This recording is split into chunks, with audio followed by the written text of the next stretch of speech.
The picks and bans are underway. So Ezreal being banned out, taking that away from Creaton. It was his favorite champion. It's one he's got a crazy KDA on. Zac, though, being taken away from Ninjas in Pyjamas. That surprises me. Not too sure on that one. Lee Sin taken off from Aranea. Fizz also banned out. Bjergsen, we saw him running that one yesterday to great success. That was the game they actually won one, actually, I believe. Lissandra, well, Kerp or Unload, take your pick, because they've both been running that one. Shen, the final ban. So these teams done their homework, prepared for this one. They know what they want to ban. What are they going to pick? Elise is still open, and the Shen ban I really like, because not only did NIP only pick up their victory while Mima was playing Shen, they don't want to pick that around the composition. Now, the last time we've seen a Zed being played by Bjergsen, it was in combination with Mima Shen, and they ran rings around Nietzsche Makers, week 8, I think it was. And I like that play. When we seen Bjergsen playing Karthus yesterday, it was very lackluster. He's a playmaker. He's going to be in your mace. He's going to have a mechanical champion. Zed is definitely one of them. Well, you see Aranea called himself the father of the team. He cooks, does the laundry, does everything. Seems to be the team captain, definitely the mouthpiece, that's for damn sure. Joe brought a bag of laundry in today and dropped it off, asked him to sort it out. I wonder if he's going to play Vi. And the reason I highlight that, I'm not particularly impressed with his Vi. Partially because the team comps that they built around it haven't exactly worked. I also felt like his targeting on his ultimate was a little bit questionable at times. So I prefer to see a slightly different champion. I think a Hecarim would do a similar job, arguably better. Well, I could have put money on Maluno locking in Jarvan straight away. We do see the fact that Varus and Fiddlesticks have been locked in. Fiddlesticks actually taken a number of bans over the last few days, but Jerry going to be happy with that one. It's actually a pretty good counter to Zed as well. It is a very good counter to Zed. It's also a very good counter to the likes of a Vayne pick. Because that fear from the Terrify is just so strong, you can just throw that on, lock Vayne up for a couple seconds, and then immediately focus her down. So I like that pick. It's also going to dissuade Freeze from maybe going that route. With Zyra being locked in, I wonder if they're going to maybe even go for a Zyra Ashe combo, which has been sort of all the craze in the last couple of weeks, both NA and in Europe. Well, you talked about the Vi. It has been locked in. I'm a little concerned, but on the same token, what I'm currently seeing from NIP, it can work. Zed, if you can lock him down, you've got the Fear, you've got Assault and Battery, it's a single target. That's good. I want to see what other carries NIP have to offer, because if there's a bit more AoE thrown into this mix, Vi a little less effective against obviously multiple targets. Can he dodge Assault and Battery with Living Shadow? There's nothing you can do. Once Assault Battery locks on, you're getting chased down. You sure? 100%. He can get away from the Requiem. 100% certain about that one. If he's going to time it... I want to see Vi going, chasing him around. There may be a possibility of like a reroute and then slamming into the ground after, but I'm pretty sure he'll chase until the ability lands. Yeah, we've just given a couple more YouTube drunken videos there I'm as well. fairly certain somebody's tested this myth and is basically yelling, saying it's so obvious. But yeah, we'll find that out shortly. Okay, so Yorick being picked again for Mima. That means it will, of course, be Bjergsen on the Zed. And it's going to be the Caitlyn-Zyra combo this time around. What will be the final pick here? It will be for the top lane, and it's going to be against the Yorick. So against the Yorick, Wicked ran Aatrox, and he did very well. He died once in lane and actually managed to out-CS Mima's Yorick. The one thing that I do like about the Yorick pick is it's quite a nice counter to the likes of that Assault and Battery. In a team fight, you throw that down on your Zed or your Caitlyn. If they do get taken down due to the heavy focus, they just have that extra leash on life. So I think it's a good pickup, but it's a very unique/awkward composition for NIP, because you generally have hyper carries paired with those Yoricks. And what do we make of Kerp's Karma? He's run it. This is the third time, I believe, now that he's actually used it over the last few weeks. He used it, I think it was over week 8, week 7, somewhere around there, just after Diamond had used it. And he believes it's strong. How do we feel? The utility that it brings to the table is absolutely brilliant. And when you've got utility from Karma, you've got utility from Orianna, the chasing potential is terrifying. You've both got 2 AoE team-based speed-ups before you've even built in a Shurelya's Reverie. So chasing, peeling, running away, it's a very good combo. Both of these teams have got slightly different forms of damage where they're going to be coming out. And I think there's a lot of pressure on both teams' AD carries in this particular matchup. Well, there is Ninjas in Pyjamas. We've talked about the pressure that was on Fnatic. Let's talk about the pressure that's on Alternate and NIP, because these guys are tied 13-13. Someone will be leaving this game in around about an hour's time. I'm going to be generous. Give them a lot of time. Someone's going to be 14-13, tied for third place alongside Eva Genius and Fnatic. Someone is going to be 13-14, tied with SK Gaming. It is that close, ladies and gentlemen. There's only 5 more games remaining. 2 more games remaining for both Alternate and NIP. The destiny is very much in their own hands. We'll have to see how this early game goes, because I do feel like both of these teams have got very snowball-heavy compositions, and if they can get a little bit of an advantage, they have the ability to extend that very, very far. A lot of pressure is obviously going to be on Deficio in this game as well. He was quite vocal about his Nami play over the course of the weekend, and he was saying that basically he felt he had his worst Nami game ever. He switched over to Zyra for this game, and against a very mobile team with a Karma, with an Orianna, with a Fiddlesticks, who wants to be jumping at you and cacawing all day long, those Stranglethorns and Grasping Roots could win team fights single-handedly. Why, Nunu, why? That's all I'm hearing when I hear cacaw. It's the famous hotshot GG, which is no longer a player in the LCS. It's sad to see. But COG TSM, we can talk about it. I feel 24 hours is not quite enough. I want to get closer. North American LCS, we're going to talk about that later, ladies and gentlemen, because I want to see if this is going to actually break into a fight. Alternate looking to go deep here. They want to get aggressive. They're throwing out everything in towards that bush, but unfortunately for them, NIP are not there, and they are going for the counter. So what we did see there was a nice play from Kerp. He popped that Mantra charge from his ultimate onto the Q, the Inner Flame, and it gets the AoE slowdown. So if anybody had been in a defensive position, they would have been caught out, and it would have allowed them to get some more CC on them and possibly kill them. NIP, very, very defensive, but thanks to seeing all of Alternate invading, they've actually got more deep wards than what Alternate currently have. Yeah, indeed. They just went aggressive on that one. All they did is put a singular ward down. I'm sure they know that the fact there is one in that bush, one at the red buff. And looks like the rest of Alternate are moving around there, but they have a fairly decent vision of them. And Ninjas in Pyjamas are going to stick defensive. So we're not going to see anything opening up here. Let's have a look at what the lanes are going to work out with. We are going to see Creaton and Jerry. They are heading towards the bottom lane, which means Kurt will be in that top. We should mention actually that Kurt picked up teleport as well towards the end there, so he's got teleport flash. So in terms of the teleport ganks, Yorick versus Karma is going to be a farm fest at the best of times. Because of the fact that Yorick's going to have pretty good sustain thanks to his Omen of Famine, he's going to be able to just heal back up with that E. Karma has got pretty good poke in the early game, but I do feel like it'll be countered as long as Mima manages his mana correctly. And Mima's not going to be able to chase Kerp. Kerp's just going to be able to root him in place and hold him there. So the teleport signals, I'm going to play passive in lane, farm up, and help win other lanes. And that's very important because it's the other lanes that'll have to carry the game for Alternate. That's where the damage comes from. We'll see how it works out. Freeze and Deficio, you see them back in towards this bottom lane, and immediately piercing arrow on towards Freeze. Freeze actually messed up his attack on that ward as well, in earnest. He cancelled the attack motion by moving just a little bit too soon.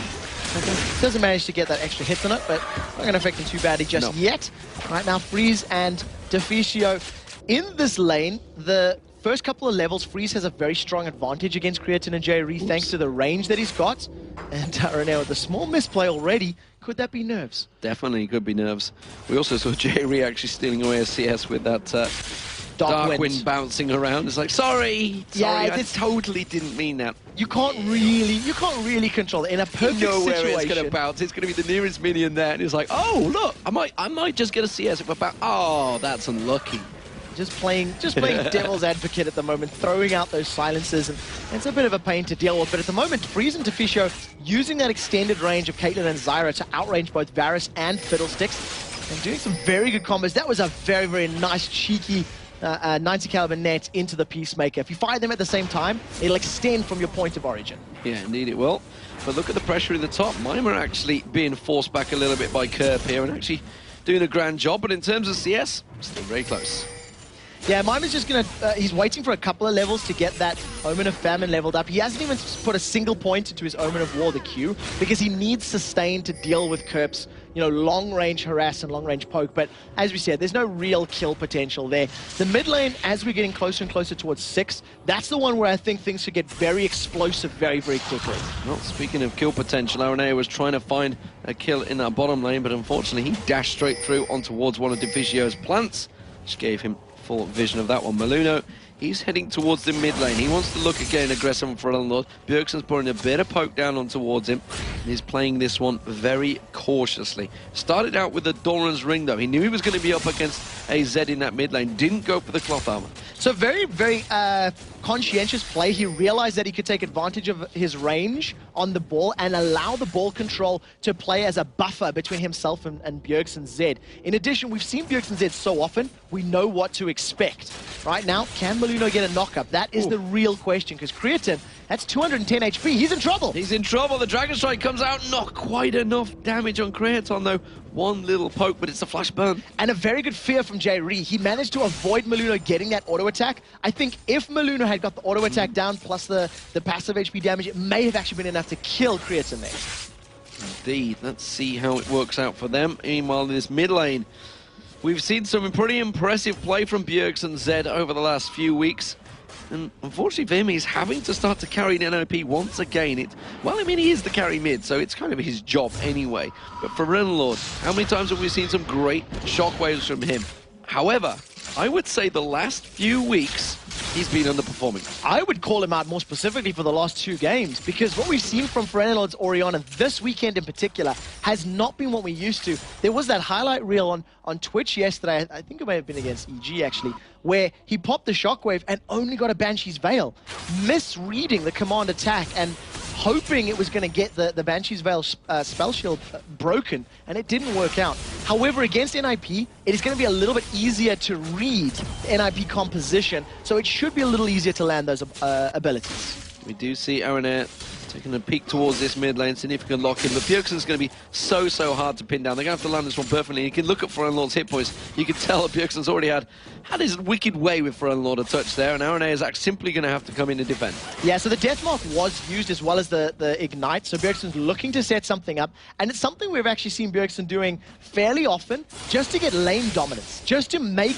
Lord play defensively, force him to miss, force him to miss a couple CS, and make him panic about his positioning. Well, Maluna's coming in towards his top lane. Kerp actually being quite aggressive. Flash was forced again. That's the second flash that Maluna was forced out of alternate. He's about to hit level 6 as well, so with Cataclysm up and no flash in the top or bottom lanes, Maluna will just rinse and repeat these ganks to try and secure first blood for his team. And we'll see if it works out. Mima, though, with no mana, he's going to have to head back soon, which is why Kerp, who has just been back, seems to have that advantage right now. Got the double Doran's Ring and the Crystalline Flask, along with that health pot and the biscuit, which he picked up very early, in fact, from his Masteries. From the Masteries, I do want to point out that Mima, this is the first time in the 3 games we've seen him play that he's staying even, almost, on CS with his opponents. By about 7 minutes in against Wicked, he was 25-odd creeps behind. So definitely feeling a little bit more comfortable on the likes of Yorick than he was earlier in the weekend. For me, Yorick's an interesting pick with this team combo. I mean, yes, there's a Zed in there, or a Caitlyn. That's really all you're going to use it for. The reasoning for the Yorick to get that Omen of Death down is because of the lack of heavy burst damage from the rest of the team. Jerry's caught. The Ignite's going to be ticking, but it's not going to be enough. The health pot should survive him. And there was no backup support from Maluna, so he didn't come in there, but that's another flash burn. And Freeze and Deficio are solidly winning out this lane. There's a 20 CS advantage that they've already built up. Both flashes down, and Maluna now has Cataclysm. So if Creatine and J-Ree overstep past the river, that may be the lane where First Blood is secured. They may try and bait this one, but Arane is waiting in the winds. Assault and Battery is now available, but there's a ward in that river. Blue buff comes up, and Lord's like, you will come here and give me this. And the thing that I wanted to highlight about that Omen of Death, even though there's no hyper carry, once the shockwave is down, it takes quite a while for Karma and for Vi and for Varus to actually pick up kills, whereas Zed has got a lot more insta-kill potential in addition to a full build Caitlyn, can really deal a lot of damage. So I think the idea is that once that burst is down, they can just out-DPS him with like a 6v5 fight. Oh, and the aggression continuing. The shockwave pulls out. Assault and Battery followed. Not really stacked up very well. The Deathmark's going to turn around. He's going to pop. That's going to be first blood. It will be countered. Aranea should be able to finish this one off. Living Shadow is going to be available in move. Not quite in time. Aranea gets the kill. Yeah, excessive force used there just to secure the kill. It ends up turning it around. Bjergsen did very, very well. And the second he got slammed into the ground, popped down that Deathmark to jump onto Lord. So great timing from Bjergsen. So both mid laners killed. The assist, though, more importantly, going across to Aranea. So technically, Alternate come out on top there because they got the kill and assist. And it means that there is pressure actually back on towards them in the middle. But look at this bottom lane. It is being very aggressive. Top lane Mimer's been a little bit bullied. It's now a triple Doran's ring for Kerp. So we've seen more of these triple Doran's blades over the course of the weekend, and it gives you a nice power spike, and it allows you to take a little bit of control in the lane a tad earlier, but it obviously slows down the next transition build when you see Mimer's only got a single Doran's item, so he'll be working towards that mana immune and some defensive armor-based stats very soon. Well, Maluna stood on top of a ward there, gets a command attack and dissonance on his head, which forces him away from this one. So well, he's also got Lord having to build up towards that Zhonya's Hourglass very early on, or at least get the Seeker's Arm Guards. It's the one I'm thinking of, holding my arm. I'm trying to think what's the name of this thing. Seeker's Arm Guards. But look at this. We have Zed heading north. So there's very clear focus from Lord to get defensive statistics, and he doesn't have any form of teleport to join up here in the top lane. Deathmark is available for Bjergsen, so we'll see if he thinks he can take out Kerp. Remember, Kerp's got a little bit of extra HP thanks to those Dawn Rings, and here he goes. He's trying to run away from this one. Bjergsen's going to go aggressive. Is it going to be enough, though? Deathmark popped. That's going to catch on towards him. Not going to be anywhere near close enough, though. Does put a good burst of damage down on him, but he buys time, and actually, it's a lane swap coming in here. Mimer's heading down the river. The two members of Alternate, Aranea and Lord, doing good work on this tower. They're going to take it down. Oh, the tower's still up. Is it going to be enough? Oh, the Cataclysm comes out. Lord has got Shockwave, fuses it on towards Maluna. He's going to get dropped. The teleport coming out here. Will it be enough? Pharrell's going to escape. The Ignite will take him down. Defensive ball. Is it enough to save him? No, not quite. Mimer now getting locked up, but Aranea is going to try and get away from this one. Dash is out there. Bjergsen gives chase. Hasn't got his ultimate available. Can't capitalize. That was a 1 for 0, but more importantly, the mid turret went down when Bjergsen went walking. Very good counterplay from NIP, but they managed to get the teleport. It's not over yet, as Deficio and Freeze are sitting on this bottom lane tower, and here comes Kerp and J-Ree with Crowstorm. Catching on towards Deficio, the slow goes down, Flash already coming out. That's a great grasping root. Kerp in all sorts of trouble. Stranglethorn bounces him up there. Freeze will finish him off, but now he's in trouble. The party time J-Ree not quite catching on towards him. Freeze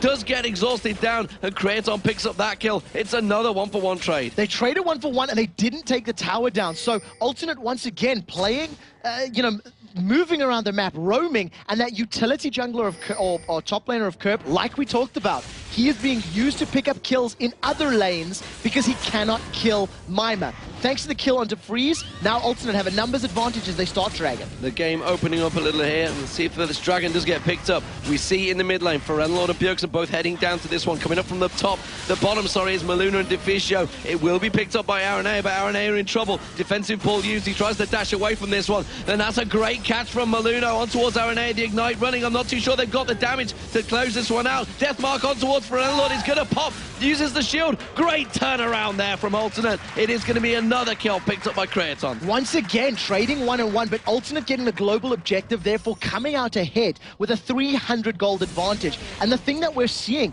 in both of the ganks, if you cast your mind back 3 minutes, when Bjergsen picked the fight with Kerp rooted him in place and prevented Bjergsen from dealing damage, and his death mark was a meh mark at best.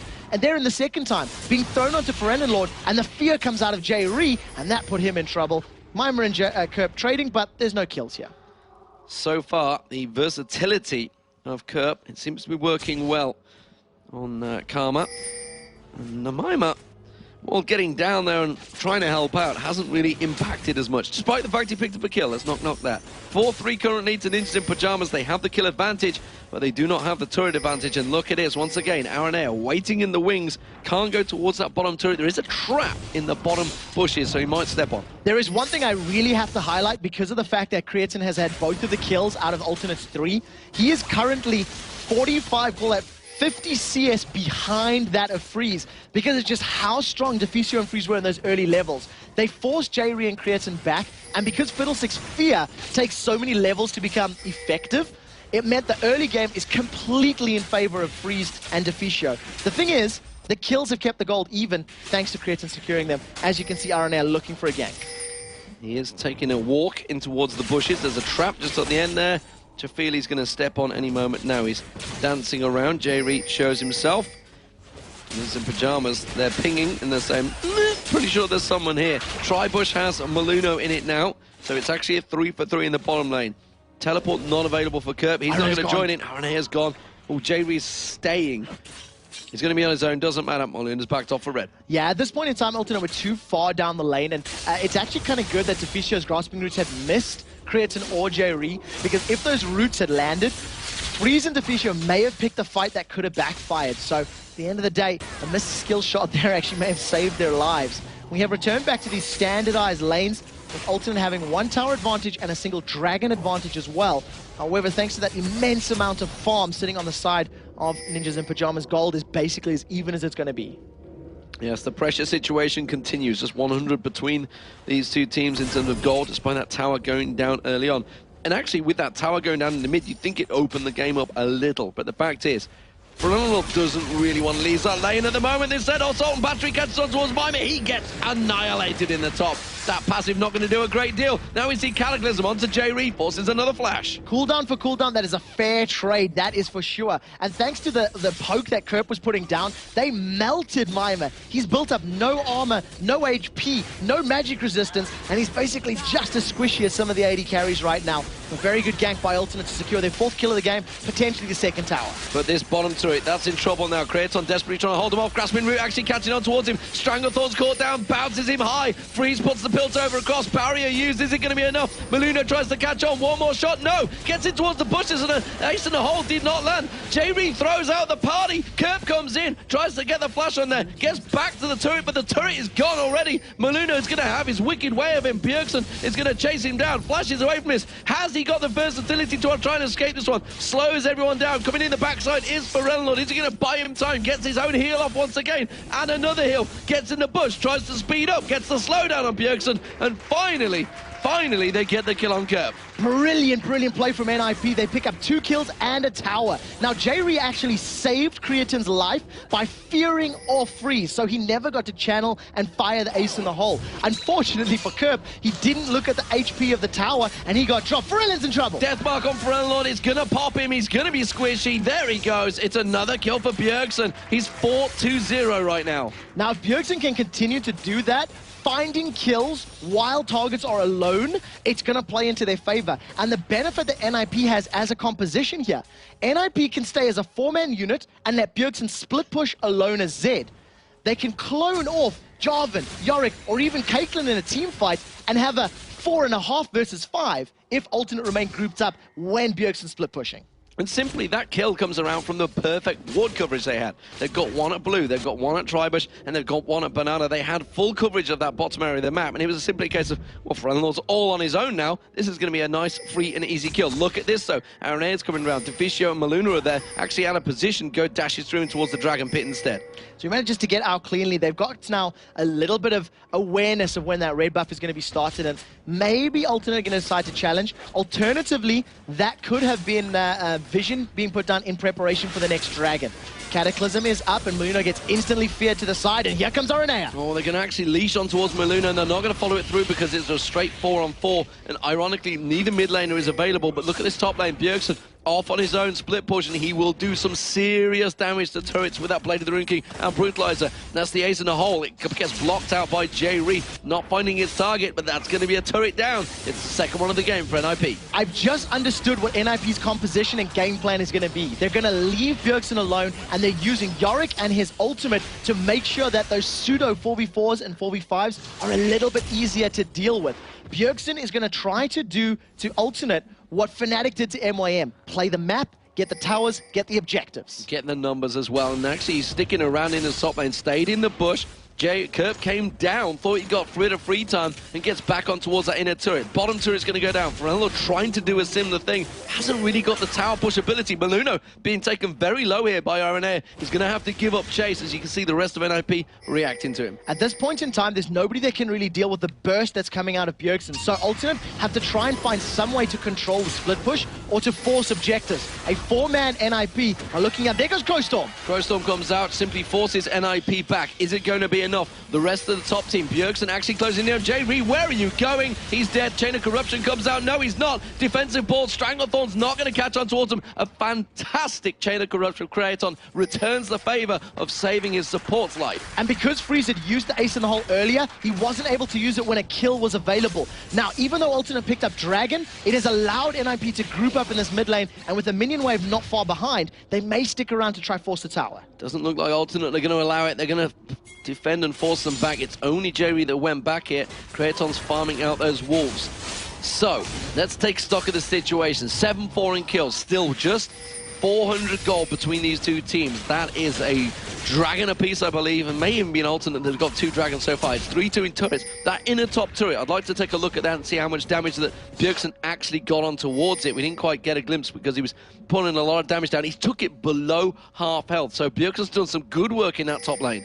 At this point in time, it's up to Alternate now to start grouping up and trying to use their superior utility and team fights to prolong team fights and focus targets down. However, the most important thing about a fight for Alternate is to keep Creatine alive. If Creatine goes down at any point, their main source of damage is finished. Even though Ferenalord's got his Zhonya's Hourglass up, it's not quite Shockwave insta-kill all of NIP potential just yet. Just yet, that is the question. With the Zhonya's Hourglass on Ferenalord, that's going to discount Bjergsen's ultimates, and that's going to work out well.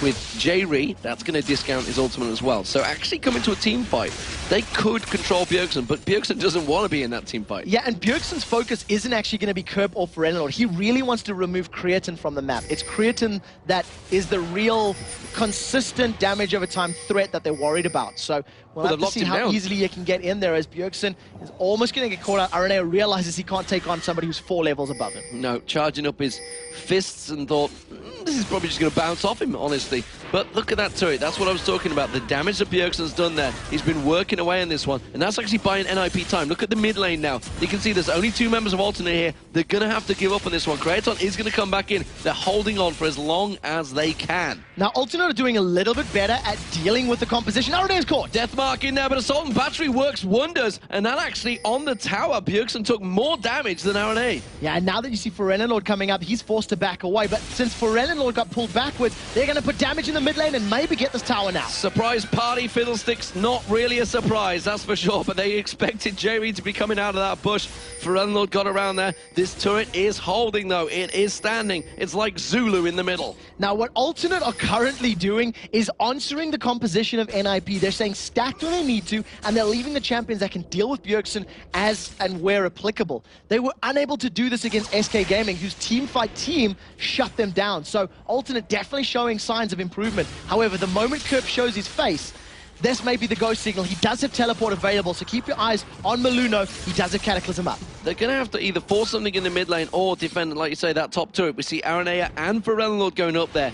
I tell you, this is brave, brave stuff. Kraton and J-Ree feel they can hold out this middle turret against the 4-man NIP. This time they are backing away. That middle turret is going to go down. No minions. Or is it? Because Alternate are still holding on. There's no minions there, and with the Blade of the Rune King plus that BF sword, Creatine is destroying the minion waves basically before they get to the tower, and it's so important. Assault and Battery is going to be up in 10 seconds for RNA in the top lane, so he'll be able to defend that tower for a little bit longer. The thing is, we talked about how much of a level advantage he has over an RNA, but look at RNA, he's built as a tank. He is a tank, so he's happy to actually go toe-to-toe with Bjergsen as long as he's on that turret. It's his job right now, and with those excessive force, auto attacks splashing damage under the backline of the minions, we can see RNA is able to kill the minion wave. Teleport from Kerp. He tries to bait him in, and he may well have worked here. Bjergsen forced in towards the bushes. Is he going to have enough to try and get that Living Shadow away? No, he gets slowed by Kerp. I don't think they're going to have enough. Kerp's going to be able to leash back onto him if he can land it. Meanwhile, in the middle, Stranglethorn's on for Ferenalord. He's forced away. They're trying to get the aggression down. Chain of Corruption on towards Freeze. Freeze takes the tower. He has to cleanse away. Mima backing away from this one. Back to the top lane. Bjergsen has managed to escape. Got that second Living Shadow out despite getting leashed up by Kerp. The most important thing about that, NIP lost a 4 versus 3 fight in the mid lane. Thanks to the Shockwave and the Chain of Corruption coming out of Creatine and Ferenalord respectively, they prevented NIP from not only taking the tower, but from securing any kills at all. Wow, I feel Michael Caine is stood in that middle lane right now and giving out the orders, holding off the waves of Ninjas in Pyjamas, keeping them at bay. And look at the gold. bang on even. 7-4 in kills, that doesn't seem to matter. 3-2 in turrets, that doesn't seem to have an effect because this is holding ground. 24 minutes gone in this game. Remember, this is for a place in the playoffs. Both of these teams at 13 wins, 13 losses. Both of them tied for 5th place. Someone's going to move to 3rd, someone's going to move to 6th. And then we have to have a look at the head-to-heads once that happens, because there's only 4 games left in the day after this one. See RNA getting a little bit of vision down. As you can see, Dragon's going to be respawning in 30 seconds, and it's something that RNA has done 2 or 3 times this game already. He takes some of those wards, gets some vision in and around the Dragon Pit, and sets it up for Alternate to contest. Right now, though, it's NIP with a vision advantage in that area of the map. Kerp having to go back to the top lane, keep Bjergsen at bay. Is it buying Bjergsen time? Is he leveling up? You bet your boots he is. He's up to 17, still keeping that big advantage, but Dragon will be spawning, and the rest of Ninjas in Pyjamas, they want to fight for it, which has pulled Bjergsen's attention, going for the blue buff, and I think he's going to head down towards Dragon afterwards. Yeah, at this point in time, Alternate could probably rush this one up and secure it. Grasping Roots does not catch on to J-Ree, so there's no follow-up, and unfortunately, this is a 4 versus 5 until Bjergsen's there. Alternate are aware of it as they ping them out. They're trying to rush it down, but Ferelnor's been caught out. Hasn't used the shockwave yet. He's holding his nerve, and that's going to be Maluno. The shockwave only catching on Deficio. Stranglethorns, meanwhile, bounces up 3 members. J-Ree gets caught. That's the death mark onto Kraton. Bjergsen's going to try and get it. He finishes it. Picks up a double kill. Ferelnor gets in. It's a triple kill. Aranea is going to get taken down. Bjergsen gets a quadra. Quadra kill for Bjergsen. Comes in like Superman. Absolute decimation from Bjergsen. He jumps in there, throws out a bajillion shadows, slashes through everybody, and because the Stranglethorns knocked up so many members of Alternate, there was no one to lock Bjergsen in place.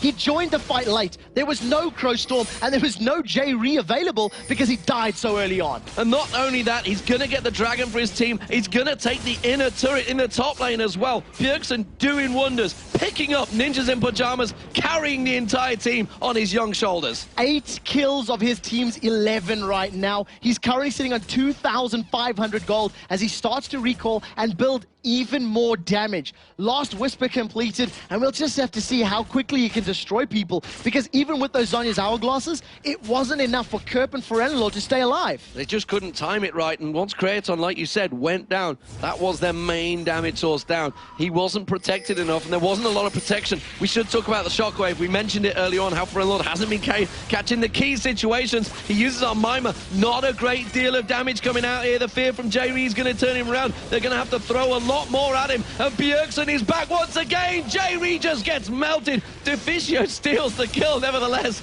but it doesn't matter. We saw all the damage coming out. Zhonya's hourglass. He's on the tower. He's on the tower. Bjergsen's going to get caught. Doesn't matter. That's going to be the ghost of Mimer using help. Kaliat's gone towards Bjergsen. Kerp's going to get dropped. Zhonya's hourglass bait. Is it going to be enough in time? No. Wow. He gets himself another kill. Bjergsen is on fire. He manages to get a kill and 2 assists, plus secure the tower for NIP. Freeze has been untouched during the course of that fight, and Ninjas in Pyjamas are now on the inner middle turret. We talked about the Ghost of Christmas Past from Mimer's Omen of Death, and that is how they plan to use it in every team fight. It is working perfectly. Ninjas in Pyjamas, it was an assault on the middle. It was a battery from Alternate to keep them away, but it's Ninjas in Pyjamas that are now beating down the door. Chain of Corruption on Deficio. Stranglethorns used in full defensive formation. Ace in a hole landing on Kraton. They could turn this one back around. They have to be careful. The death time is still up on Bjergsen, so they feel safe right now. Ferelnor and the rest of Alternate need to realize that NIP will jump on them at a moment's notice, and Ferelnor cannot look to use that shockwave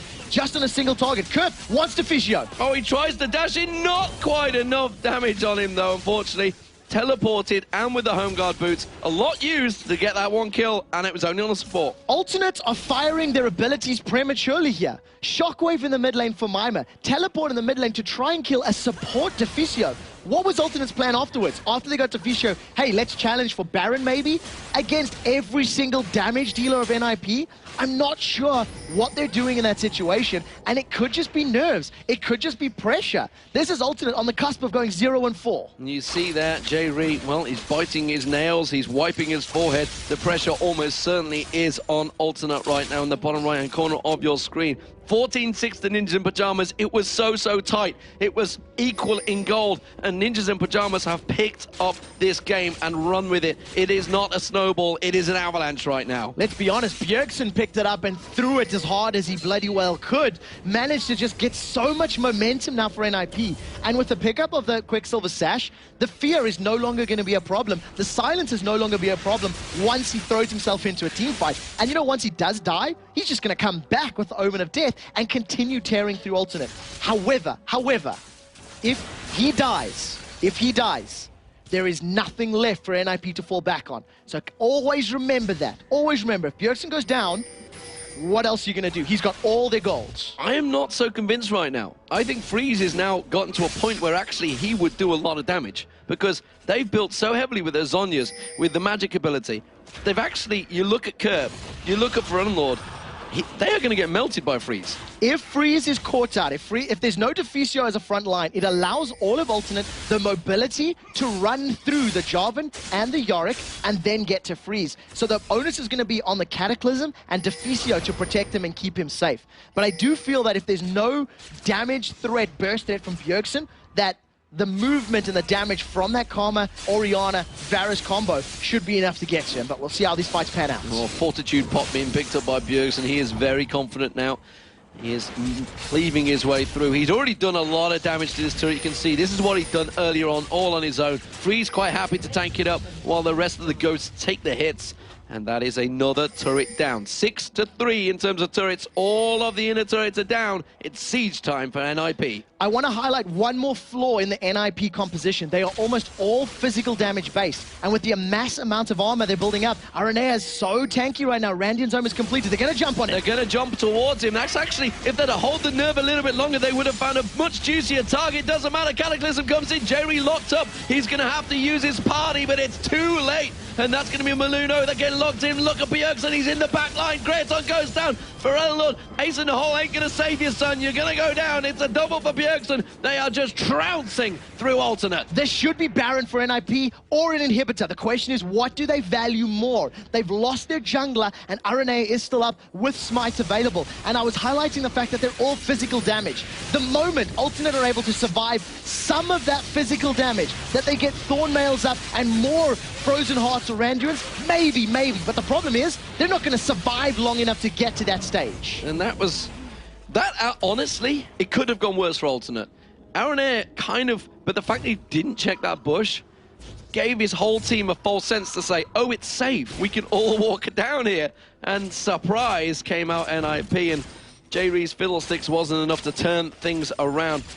Deficio 2-0-10. We mentioned the Stranglethorns earlier, how that turned it around. Again, he placed it in perfect position there, buying time for Bjergsen to just run on through the team. And remember that every time the NIP fights in these enclosed spaces, all of that splash damage from Bjergsen's perfect. He was stood right next to Frenlord and Creatine, and when he was using all of his abilities, it hit both of them at the same time. That's double the damage at the exact same cost. And that's exactly what NIP want to be doing.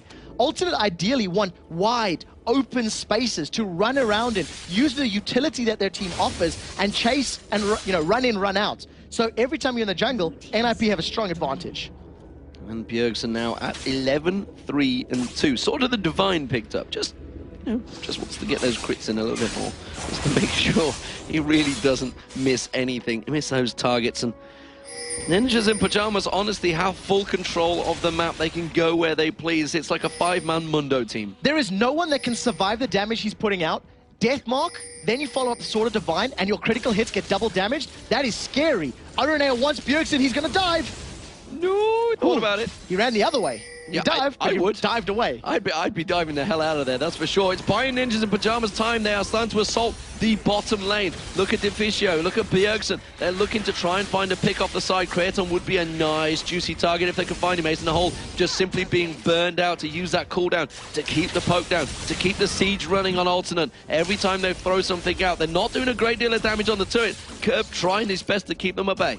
At this point in time, because of the fact that they've got Jarvan, they've got Omen of Death, and they've got Yorick, NIP could tower dive if they wanted to. However, they've got a Caitlyn on their side, so these sieges work in their favor, as Caitlyn should be able to get a couple of auto attacks down every time a minion wave walks up. Unfortunately, NIP are not playing that game right now. They're just looking for poke damage that they would like to then follow up with kills. Yeah, you can see Bjergsen, he keeps peeking off at the side. Remember, there is a Baron on NIP here, so this siege is being defended fairly well from Alternate. If you remember, they held out in that mid lane for a very long time, so it's no surprise that they are keeping them at bay from the main inhibitor turrets right now.